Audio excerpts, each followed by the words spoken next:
Welcome back to Oba's Garage. Today we're working on changing axle seals on this 69 Camaro. We're gonna get them pulled out. We gotta pull the diff cover, pull the C-clips out of the axle, pull the drums, pull the axle out, and then pull the seal out and put the new one in. Should be pretty straightforward. You take and jack up your car. The strong jack. I use it straight off the center of the differential, and then I put a pair of jack stands on the axle tubes themselves to support the weight of the vehicle. And you always got to do the old shake test, and you always got to say that's not going anywhere. If sometimes cars sit for a while, it'll be hard to take the wheels off. So when we got this car, we put 15s on it, but it originally had those 14s that you're standing next to on it. And the wheel got seized to this diameter because it indexes the wheel. It holds the wheel on here on the center part of the wheel to make sure it doesn't move up and down or get all weird when you put the wheel on, so it stays true and it doesn't vibrate going down the road. Well, when we got to here, we'd go to pull the wheel off. Well, the wheel had gotten a little bit of layer of rust right here and did not want to come off the deal, so we used a little sledgehammer and I was tapping the wheel back and forth, and I sprayed PV Blaster right here. It was actually liquid wrench, but whatever, same thing. Just a good penetrating oil, and if that fails too, then if you're from somewhere where cars are rustier, because we're here in Arizona, we don't have a whole lot of rust. This is an Arizona car, and there's a little bit of rust right here in this lower quarter, but it just is what it is. You always get some in some parts of the car because this one was sitting for such a long time. But yeah, being that it's an Arizona car, there's not a whole lot of rust on it.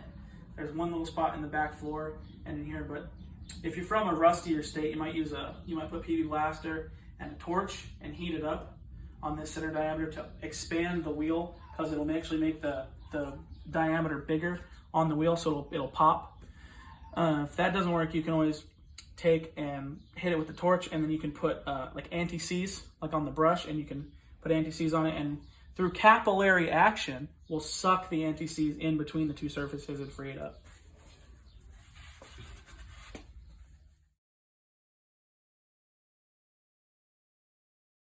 And I'll just wipe the drums out, stick the drum back on, and you'll be able to tell if the shoes are adjusted right by when you put the drum on. Should go and have a little bit of friction, not a whole bunch. Like, you should be able to slide them on, but they shouldn't just like fall off. Those are pretty good. And if you need to, you can always take and advance this little wheel down here. That's a self-adjuster. You can run it clockwise, and it'll actually push the shoes out so they contact better. That activates, they call it a self-adjuster for a reason. When you push the brakes in reverse, it will actually spin that out, and it'll adjust the shoes for you, but only in reverse. So it's not constantly making them go out when you're driving forward and pushing on the brakes and get them stuck. I'm currently filling the 10-bolt with 8090. So we took and replaced the axle seals, and now we're putting fluid in the diff. You remove this big square plug on the side of the diff, and then I'm pumping 8090 into the hole. It's kind of hard to see.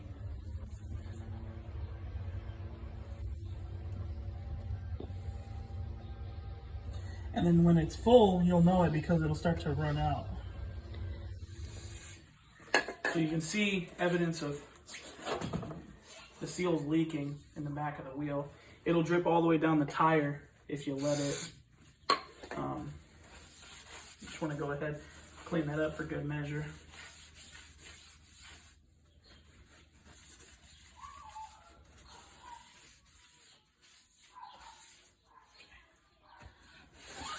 Oh yeah, we got air shocks. To show them the air shocks. This thing's got 40-year-old Gabriel hijackers on it, and they still work. They still work. We're gonna change them, but it's funny that they still work.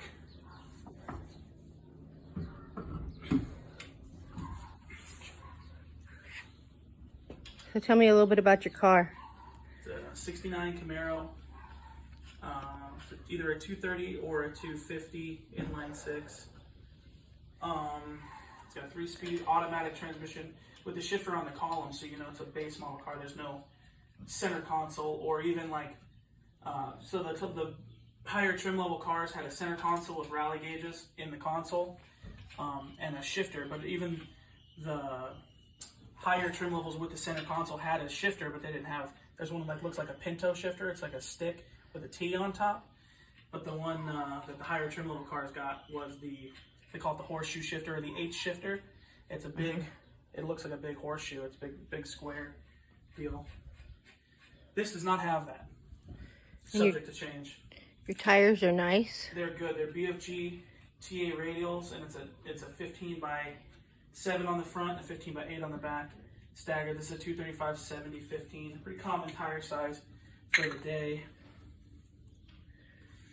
I know it's a 10 bolt. I know it's an open rear end because I just pulled it apart, and you can tell that it is by the way that it is. It didn't have the center section didn't have clutches. And you're gonna have to roll the. We'll roll the fenders, yeah, just to have a little bit of assurance that it's not going to rub with these new wheels, because the way the offset is. It's a nice set of wheels and tires, though.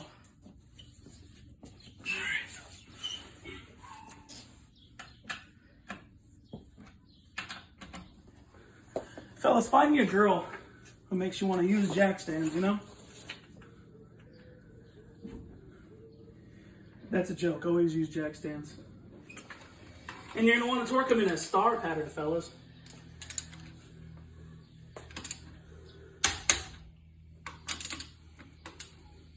Why? To evenly hold the wheel on. Make sure your torque wrench don't move too. Lock it down.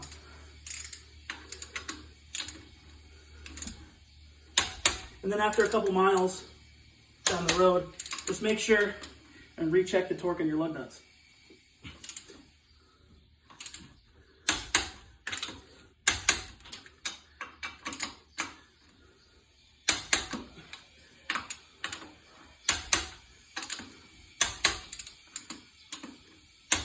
Cool.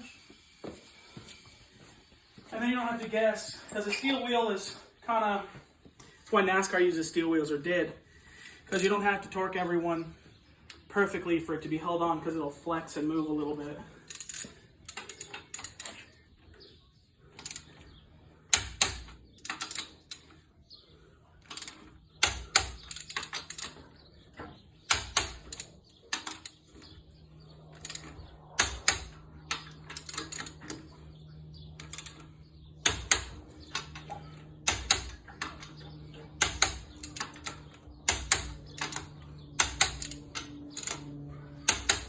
Cool, that's done.